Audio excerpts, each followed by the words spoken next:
All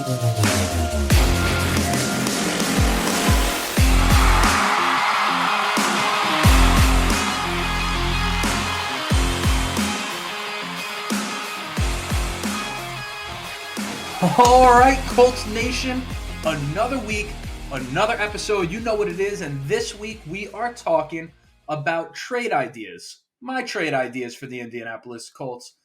And now in advance, if I'm looking a little greasy, I apologize. I actually did rupture my Achilles last week, as you can see my scooter right there. It's been tough to shower. What can I say? Surgery Tuesday, the 14th. I'm playing hurt. I'm an elite athlete. No big deal. It's fine. Just sacrificing for the people. That's all.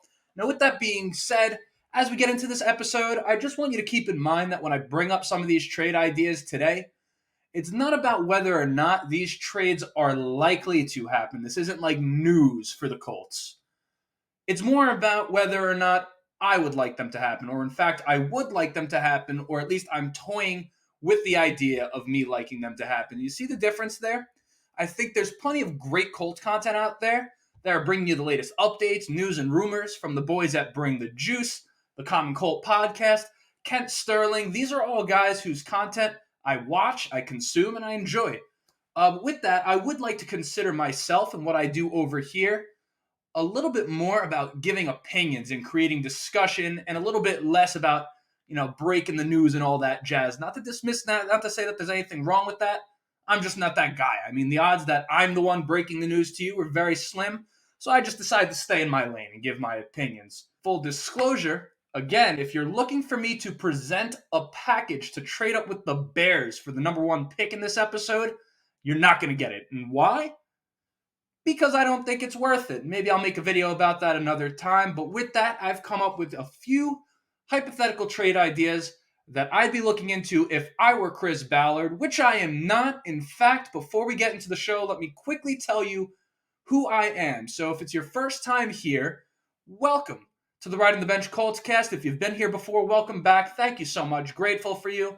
This is a podcast made by a Colts fan for Colts fans. I am your host, Justin Alfiero, recording live. Well, I guess this is pre-recorded, but this is a live recording from my bedroom studio. As you can tell, not as clean as usual, right? The Achilles. No need to harp about it, but again, just need you all to know that I'm a hero. So if you are a Colts fan, you're looking to help out a Colts fan like myself, please shoot the video a like. That helps the cause for tremendously. And as for subscribing, listen, I'd be incredibly grateful if you did subscribe, but at the end of the day, I just make this content mostly for fun. I like to talk about the Colts. I don't have a lot of friends that are Colts fans. I live on Long Island, so this is kind of my Colts discussion. This is how I get my fix. So, of course, I always say my promise to you is that I will be here every single week of the offseason with a video about the Colts. That being said, maybe coming up next week, I don't know, give me a break. May I say it again? The Achilles. Okay. Now that we've gotten that out of the way, let's get into the trades. I've wasted enough of your time. Trade number one, DeAndre Hopkins, the cover boy of this video. You know I wasn't going to make you wait for that, right? So now, why do I like this idea of trading for DeAndre Hopkins? Well, as you can imagine, there's many reasons, but I'm just going to give you the big ones and get on with my day.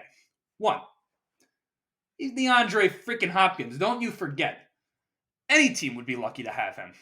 It is very rare that you see a receiver at his level just stay quiet and keep his head down and not want any attention, right? You never hear anything about DeAndre complaining about his target share or the coaching staff. There's none of it. It's no talk, all football. That's my type of guy. Number two, and more importantly, the Cardinals have already said that they plan to shop him, which means they don't really have much leverage, right? If you've already shown your hand, everybody kind of knows, hey, you're trying to get rid of him. Why do I have to give you so much when I know your intentions here, right? It's not like we're begging you. You're asking someone else to take him. That, plus him being 31 at the start of the upcoming season, really being in the back end of his prime, you probably have another 2-3 years. Maybe if he's just defies the laws of physics and I don't know, science, which he can because he's DeAndre Hopkins, maybe you get 4 years out of him.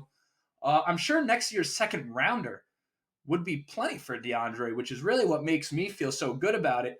If you don't have to give up much and you get a guy like DeAndre who could come in and help what we presume is going to be a young quarterback, help a Michael Pittman, help an Alec Pierce, and help a Paris Campbell, if we keep him, this is a great guy to have around. So that's trade number one, DeAndre Hopkins. Trade number two, T. Higgins. Now, this one is going to take a bit more of a haul, but I do want to take a closer look at it. If you're keeping up with the news in the NFL, you've likely seen that T. Higgins is a guy whose name is starting to get floated around as a potential trade candidate for the Bengals.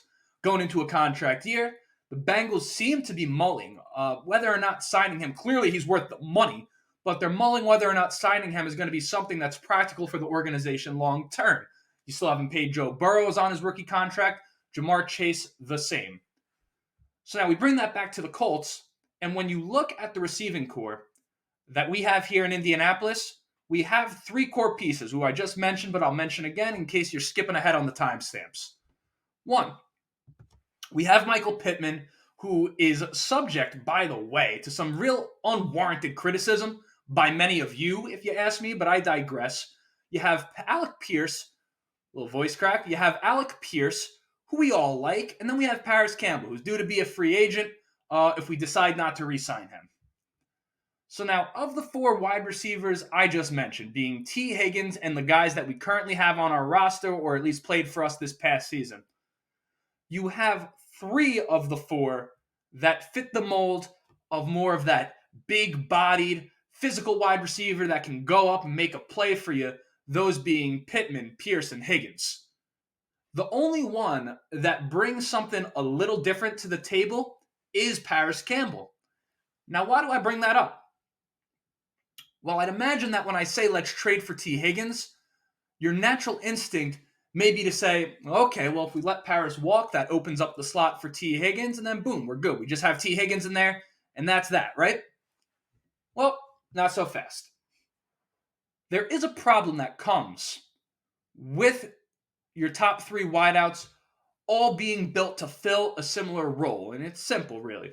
You limit the amount of plays and route combos, whatever you want to call it, that you can effectively run throughout the course of a game. It's not to say that none of these guys can play inside in the slot, but at the same time, all these guys are really designed to kind of be these, as I said, these big-bodied receivers. You know, they go up, they get a catch for you, they play on the outside. So, with that being said, that brings me to the actual trade idea. If I were Chris Ballard, which I am not, would re-sign Paris Campbell and offer the Bengals Alec Pierce, which brings me no joy to say, next year's second rounder, and then some other conditional fourth or fifth round pick down the line, whether it be 2024 and 2025. So now I'm curious what you think of that. For me, I think that's pretty reasonable. Best case scenario for us, as much as I love Alec Pierce, he becomes a T. Higgins. T. Higgins, on the other hand, is already T. Higgins. So for me, that leaves us with Higgins, Pittman, and Campbell. That turns us into an elite wide receiver unit practically overnight, as opposed to one that has some questions. And that, my friends, would greatly help what we assume is going to be a young quarterback that we draft at number 4 or, Lord forbid, number 1. We just give up these assets. We can't get T. Higgins, and we just end up with the same guy anyway, right? So now trade number 3. How about trading up into the back end of the first round? So this is an idea that I've been toying with quite a bit. And by the way, if you wonder how I gauge some of this, some of the value here, Pro Football Focus, not that it's the be-all, end-all, has an awesome mock draft simulator that not only can you go through the mock draft with some nice rankings, but you can also kind of test out the trade market a little bit. So I encourage you to go check that out. Listen, I don't know what your means of measuring trade value or how much something is going to cost is, but how much better of a thing can it be than that, right? That's my tool, full disclosure. So now, back to what we were talking about. This is where, in my opinion, and I take no pride in saying this once again, I hate talking about trading our guys. I love our guys. Having a guy like Kenny Moore as a trade asset is going to be key. Now, with that, doing this trade into the back end of the first round does become pretty conditional for me. Uh, and by conditional, I mean I'd only do it if the following things are true. So, number one, I would want to make sure that the only major pieces we're giving up in this trade are Kenny Moore and our second rounder this year. Listen, if we need to give a late rounder as well to lock it in, I'm fine with that. We do have that extra, a sixth round pick from Buffalo in that Nyheim Hines trade. We could do that, right? But if we're talking 2 seconds or a second and a third, I'm out on this trade. Full disclosure. And now, number two, I'm only trading up into the back end of the first round if one of the following players I'm about to mention are available: Nolan Smith out of Georgia, Broderick Jones out of Georgia, Anton Harrison out of Oklahoma, and Osiris Torrance out of Florida. Now, Nolan Smith. For those of you who don't know who this guy is, this is a big-time edge rusher who was projected to go in the top 10 before he ultimately tore his pec and did not finish the season for Georgia.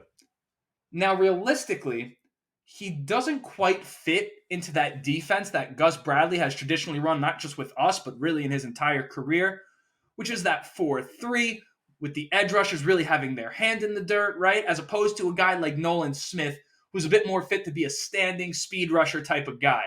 But man, Nolan Smith is far too talented to be in the back end of the first round. And for me, sometimes you just got to take a guy like this and just make it work. So that's one. And now Broderick Jones and Anton Harrison, on the other hand, by most experts, who are not me, real experts, I'm just some guy with an opinion, are the third and fourth ranked offensive tackle in this draft. Broderick Jones, again, having played for that elite Georgia offense, I believe back-to-back national titles, right? I'm not like some sort of college football buff aficionado. I don't watch it every Saturday. I tend to watch the film at the end of the season. And then Anton Harrison for Oklahoma, obviously another big-time school. And then you have Osiris Torrance, who's a guard out of Florida. Now, we all know we need some help on the offensive line. So when you talk about those tackles, they do provide us with some level of flexibility, right? Maybe you could even take Braden Smith and move him inside. Remember, he was drafted as a right guard. I know we've come to know him as our right tackle, and a damn good one at that. But who knows? Maybe if we had one of these tackles, we could put them at right tackle, bring him into guard, and now all of a sudden we really kind of have a pretty full offensive line. After all, Bernard Raymond really showed a lot, in my opinion, as the season went on. He obviously went through his growing pains, as does every left tackle, one of the toughest positions. That's why they're so highly paid. But Raymond is a guy that I think is our solution at left tackle. And then, of course, you just have Osiris Torrance, who's just a guard. You don't have to change anything. You could leave Braden Smith out there. You could put Torrance in at guard. And then there we are, right? And then we figure out what we want to do at center. So with these guys, I'm kind of looking at that 20 to 26 range. I think the Cowboys are at 26. Basically anything outside of there, I don't really see any of these guys being on the board. So those right there are the three trade ideas that I came up with for this episode specifically. Maybe as the season goes on or the offseason goes on, I'll come up with more. But for now, that is everything. So you have made it through an entire episode. Thank you for making it this far. I appreciate you greatly. Now, of course, if you made it this far, that means you couldn't have hated the show that much. So this is where you hit that subscribe button, bing. Here's the thing about that. That subscribe, you only have to press that one time. You do it once, it never happens again, that's it. Of course, you can like the video. And if you're looking to have a little more input as to the content that I am putting out here on YouTube, you can actually follow on Instagram at the Riding the Bench Podcast with a K instead of a C in the word podcast. Why?